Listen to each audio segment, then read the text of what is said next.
Hello everyone, welcome back to my channel. This is Paromita and once again I heartily welcome you to my channel. Today in this video lecture I shall be analyzing another important chapter of the novel Sons and Lovers by D.H. Lawrence. I am already done with discussions on chapters 5, 6, 7, 8 and 9. So today in this lecture I will be looking at chapter 10 of the novel Sons and Lovers, and this chapter is titled as Clara. So without any further delay, without any further ado, let's get into the lecture. As far as this chapter is concerned, this chapter opens with Paul's success as a painter. We find that he wins a prize of 20 guineas because his paintings get sold at the Nottingham Castle Art and Gallery. And this, of course, makes Mrs. Morel very happy because she is happy to witness her son getting along, very well socially, and that he is able to climb up the social ladder quite successfully. So that makes her happy for Paul, because this is what she has always expected. She has always dreamt for her sons. Next we find that Arthur, the youngest son in the family, he leaves army and he marries Beatrice, though initially he doesn't appear to be very responsible. Rather, his attitude towards his wife Beatrice, and even after a child is born to them, we find that he's kind of a bit irritated. But later on, we find that he turns up to be a responsible man. He realizes his responsibility as a father, as a husband, and he also begins to work. Another important aspect in this chapter is the development of an affair between Clara Dawes and Paul Morel. In the meantime, we find that Paul one day he is asked to deliver a message to Clara Dawes, and therefore he pays a visit to her house at Sneinton, and there he meets Clara's mother, Mrs. Radford, and he finds that Mrs. Radford is a very hospitable woman, and in fact her attitude towards Paul is very hospitable, very kind, and she also seems to be, she also serves as a foil to Clara Dawes, because she is less proud, and therefore we find that she is self-content as a woman. Then, while having a conversation with Mrs. Radford, we find that she makes a very important statement. She says that a house, full of women, where there is no male member, that house is as dead as a house without fire. And that this statement made by Mrs. Radford immediately makes Paul understand what is actually wrong with Clara. For all her aggressive feminism, he realizes that there is, she needs the fulfillment. What kind of fulfillment? The fulfillment that only her connection with the other sex can bring about. So therefore, he has also noticed earlier when one day Paul, Miriam and Clara, they went for a walk and they came across Miss Lim, and she had a stallion with her, and there Paul found that how Clara, she showered her lavish emotions on the stallion, and at that point he realized that there is still, an unsatisfied sexual urge in Clara. And now, after having met Mrs. Radford and observing the kind of atmosphere where she is brought up, where she lives, he realizes that there is a fulfillment that is lacking in her life, and that fulfillment would be possible only with her connection with the other sex. And then we find that Paul also helps Clara to get back to her previous employment at Jordan, and gradually as she begins to work at Jordan, they get to know each other. Often they also go out to have tea and all.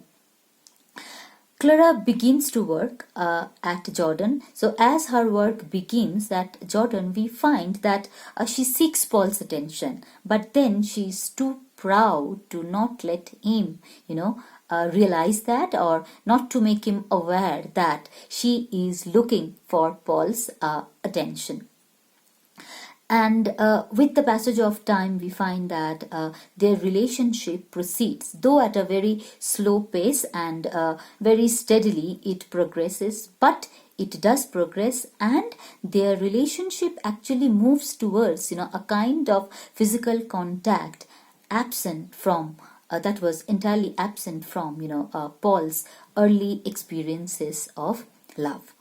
As far as the atmosphere, or the people who work at Jordan are concerned, we find that they, particularly the women workers, now they make an arrangement and they contribute, all these women workers, they contribute their own share in order to celebrate Paul's 23rd birthday at Jordan, and that they do excluding Clara Dawes, because they are not much fond of Clara Dawes, because from the very beginning we find that Clara has a very superior air, has a very proud, she has that superior attitude, okay, and therefore she is not even able to mingle very well or form a cordial relationship with the factory women who work there. So therefore she is excluded from this preparation.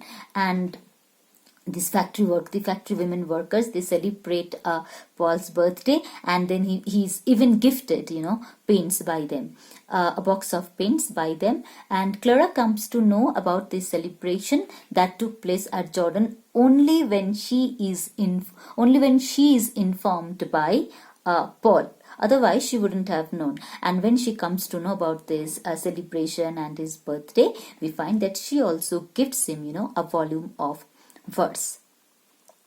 And then one day what happens that they go to a nearby village in order to have tea, and there Paul questions her about her broken marriage, her marriage with Baxter Dawes, a character who will be introduced later on. And they discuss and in another conversation, they also discuss Miriam. So as far as their discussion on Clara's broken marriage is concerned, Clara makes it clear to Paul, telling him that she never had love for her husband. In fact, although they have been married for a pretty long time, I think it's nearly 8 years, but she says that her husband always bullied her, and therefore she decided to leave him forever. And then in another conversation, they discuss Miriam, and in their discussion, we find that Miriam actually, in the discussion, actually, Clara tries to, motivate Paul to go back to Miriam, and in fact give up all the wrong thoughts that he has, nurtured in his mind with regard to Miriam. It is in this discussion where we find that Miriam, when she is told by Paul that he has been knowing Miriam when he was 16 years old, and now he is 23, so it has been a pretty long time that they have been seeing each other. But then he says that there is something in Miriam that tries to that looks for the communion or the unity of souls. This is what he says while describing Miriam's love for him. And he also says that it is this love, this extreme purity in her, that makes him feel uncomfortable, and that also is kind of suffocating for him. But it is here, at this point we find when Clara tries to convince him, saying that Miriam doesn't look for the communion of souls. She doesn't want soul communion. All she wants is him. She only wants Paul, and it is his fault that he, in fact, never he never made any initiative, to understand her wants, what she actually wants, or he never even took any initiative, to discuss the problems to discuss the problems or the conflicts related to their relationship. And therefore, we find that Clara here, in fact, although she appears as a rival to Miriam, but here we find that she doesn't, try to make Paul go against Miriam. Rather, she speaks for Miriam and tries to convince him that Miriam loves him truly, and she has nothing to do with the communion of souls or any such thing. Rather, she only wants him. So these are the main aspects that we come across in this chapter. And then in this chapter we also find that a discussion takes place between Paul and his mother, and we find that where they discuss class. And Paul, as far as this discussion is concerned, we find that Paul says that he still believes that his roots still belong to the working class. And as far as the middle class is concerned, he says that we only take ideas from the middle class, but if you look for life and if you look for warmth, then that could be found only among the working class. This is what he says. And immediately Mrs. Morel doesn't let go of the opportunity, to point out the contradiction in his thoughts. Why? Because she says that although he feels that his roots, his origin belongs to the working class, yet he is the one who does not like to talk to his father's friends who represent the working class. So like I said, she doesn't let go of the opportunity to point out the contradiction, or to make him understand the contradiction in his behavior. So therefore, as far as this discussion is concerned, we realize that Mrs. Morel wants her son, to feel himself as a part of the middle class. But we find that Paul instead says that he feels that his roots belong to the working class. So as far as this conversation is concerned, we find that there are different levels of interaction. How?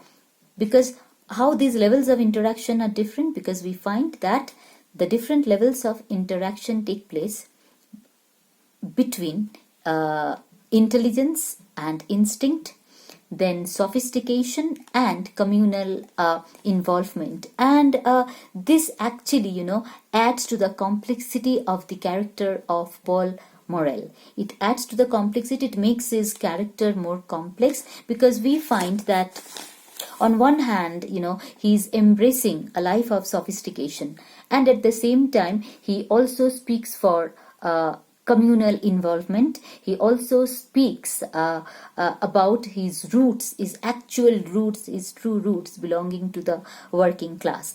Then we find that intelligence and instinct. Yes, as far as his intelligence is concerned, he becomes a successful painter. He embraces painting, and then he is also able to successfully rise in society, rise in his social status. But then as far as his instinct is concerned, it says something else to him. It feels as if he would love to be a part of the working class despite his rise in society.